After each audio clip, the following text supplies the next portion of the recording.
যোগাযোগৰ অসুবিধা হ'ল মই কিন্তু এইটো বস্তু একেখানি মই মানি ল'ব নোৱাৰোঁ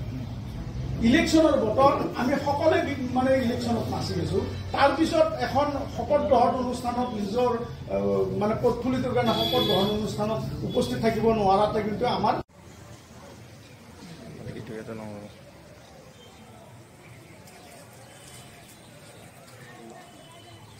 এইগুলা মোবাইল বঢ়িয়া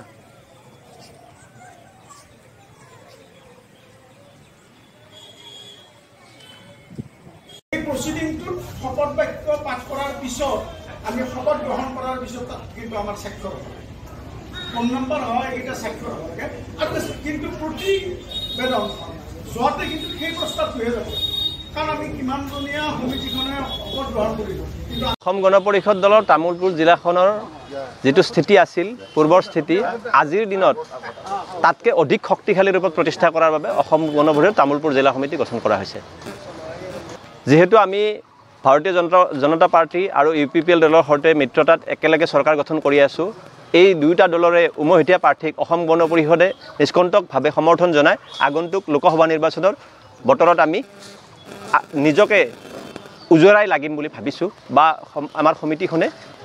আপ্ৰাণ চেষ্টা কৰিম বুলি ভাবিছোঁ অসম গণ পৰিষদ নিশকতীয়া নহয় শক্তিশালী ৰূপতে আছে কিন্তু সকলো সদস্যই একাত্মকতাৰে লাগিব পৰা নাছিল জিলা সমিতিখন নিষ্ক্ৰিয় হৈ আছিল সেইবাবে নিষ্ক্ৰিয় যেন দেখা গৈছিল আজিৰ পিছত শক্তিশালী ৰূপত প্ৰতিষ্ঠিত হ'ব